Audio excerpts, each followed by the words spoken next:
Les hautes pistes d'Aubert et Mathieu sont des vins admirables. Un chardonnay brioché accompagne un pinot noir sur la framboise. Ils sont offerts à moins de 20 $. Je lance l'invitation. Goûtez les hautes pistes.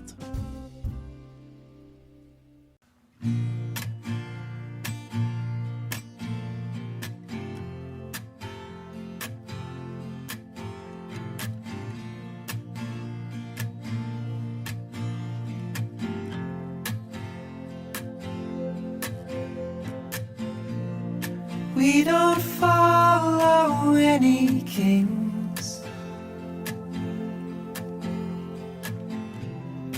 We can ride and we can sing.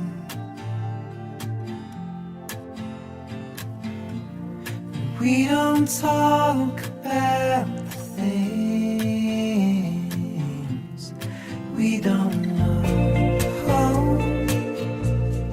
We don't know.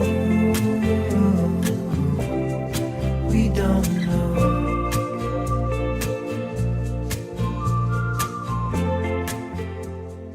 De toutes les régions françaises, la Bourgogne est celle qui accueille le plus grand nombre d'appellations.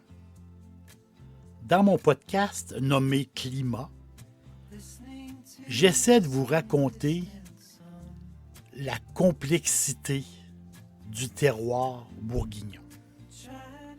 C'est quand on parle de la Bourgogne, justement, il y a les appellations et il y a les climats, des micro-terrains. C'est vraiment, vraiment particulier. C'est à cause des moines du Moyen Âge. C'est les moines qui ont sculpté le paysage. Le vignoble bourguignon, il se distingue par une succession de petites parcelles de terrain. Et chaque petite parcelle porte un nom. C'est vraiment incroyable. Et ces vignes-là, ces parcelles de terrain-là, suivent un réseau géologique. C'est une source formidable de richesses souterraines. En Bourgogne, il y a la Bourgogne sur terre et la Bourgogne sous terre. Et justement, on parle de grands crus, on parle de premiers crus. Même les grands crus, les premiers crus, ils ont des micro-terroirs, des micro-terrains qui portent des noms. C'est ça qui fait le côté magique, justement, de la Bourgogne. Donc, je vous recommande le podcast Climat, et je pense que vous allez aimer ça. Justement, où sommes-nous? On est entre Dijon et Mâcon. La Bourgogne, c'est un chapelet de lieux dits. On parle de la Côte de Nuit, les célèbres Gevrey-Chambertin ou les Vosges romanés. Et ça fait rêver. La Côte de Nuit fait rêver avec les grands vins. Les Côtes de Beaune avec les Meursault, les Roulis. Côte chalonnaise avec les Montagny. Justement, dans la région de Mâcon, les Mâconnais, bien sûr, et les célèbres Pouilly-Fuissé. Extraordinaire, vin blanc, les Pouilly-Fuissé. Justement, la Bourgogne, c'est le paradis sur terre du pinot noir et du chardonnay. Qui dit Bourgogne dit pinot noir et chardonnay. C'est presque l'exclusivité de ces deux cépages-là. Oh! Et je dis presque. Et la Bourgogne, c'est la terre du monocépage. Donc, c'est une variété de raisin dans la bouteille. C'est 100% Chardot, 100% Pinot Noir. Il n'y a pas de mélange. C'est un monocépage. C'est un cépage dans la bouteille. Et ça date de très longtemps. Ça date du 14e siècle.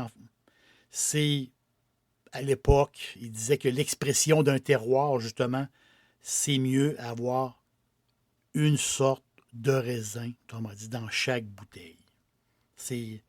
Ça date de très, très longtemps. Mais quand on dit presque exclusif Pinot Noir ou Chardonnay, Puis c'est justement là que je veux vous amener. Moi, je les appelle les malcommodes. Les 4 malcommodes de Bourgogne. Le premier malcommode, c'est la ligotée. La ligotée, un cépage fantastique. La ligotée qui représente à peine 5 ou 6 de tout l'enceppement de la Bourgogne.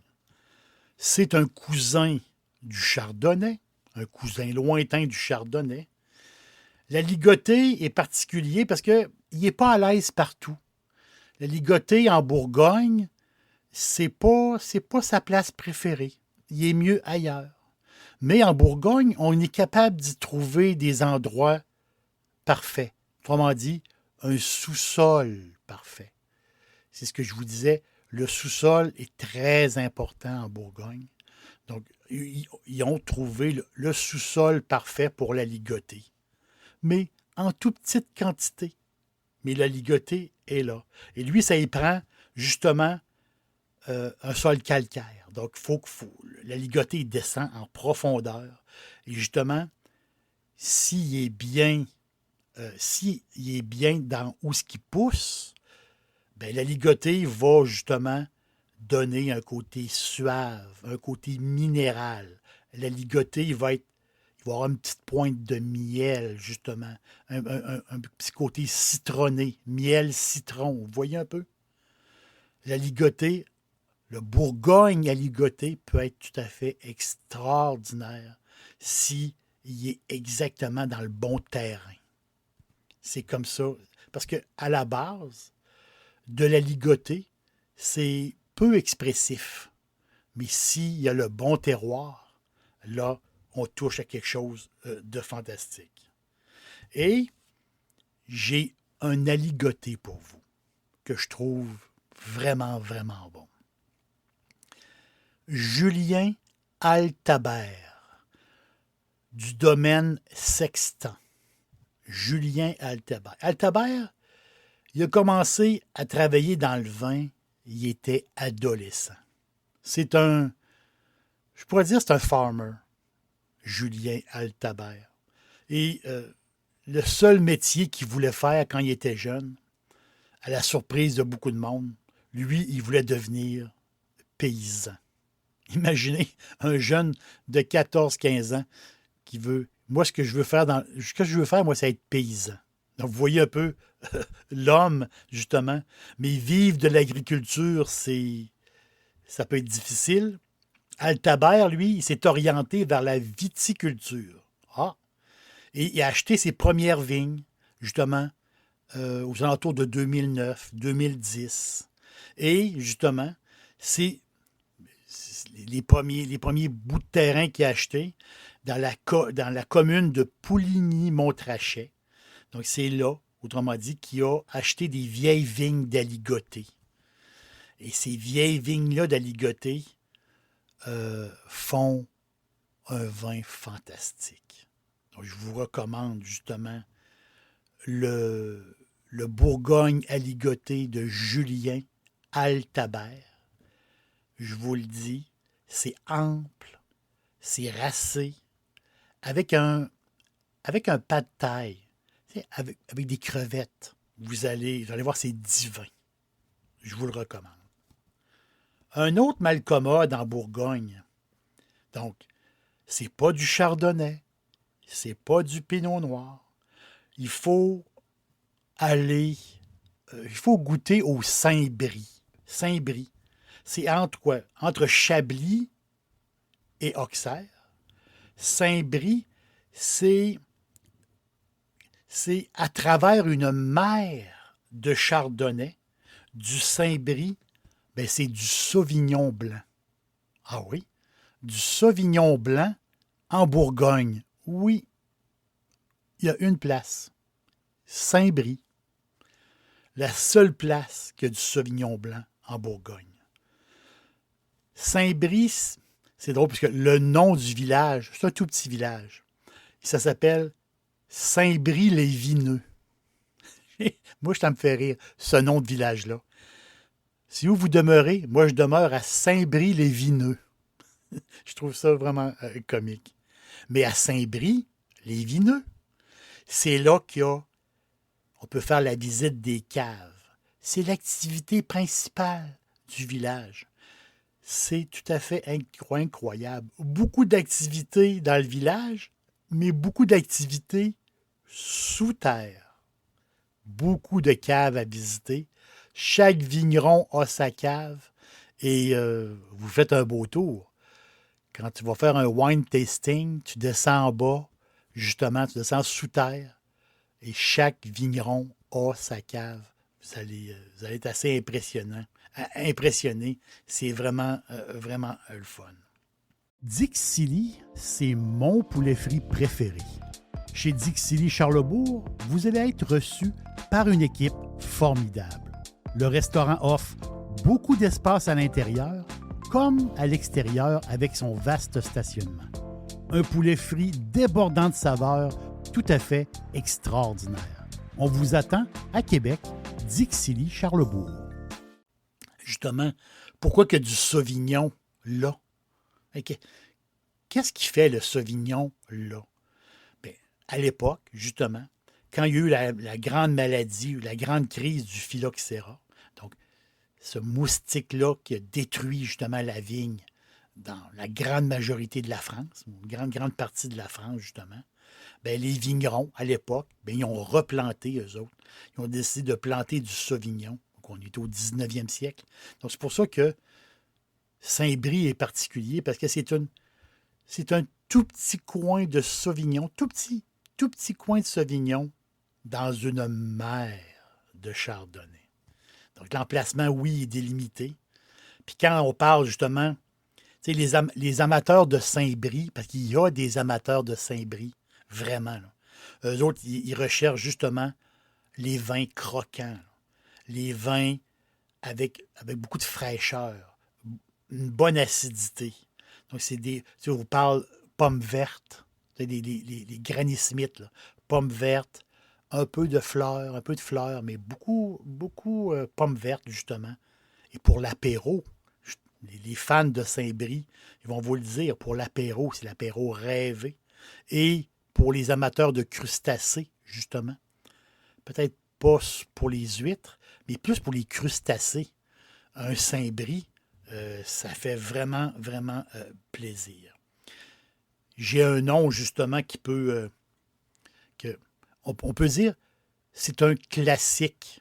Hein, c'est une maison, un nom ou une maison classique. C'est la fameuse Chablisienne. C'est le nom de la maison. La Chablisienne sont en affaires, je crois, depuis les années 20. Et c'est un des grands noms, oui, à Chablis, parce que c'est tout près. Hein.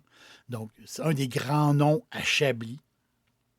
Et la Chablisienne sont reconnus pour faire un des meilleurs Chablis, justement, qui s'appelle le Château Grenouille. Château Grenouille, c'est possiblement un des meilleurs Chablis qui existent. Château Grenouille qui est hors de prix. Mais cette maison-là fait justement un Saint-Brie. Donc, je vous conseille le Saint-Brie de la Chablisienne.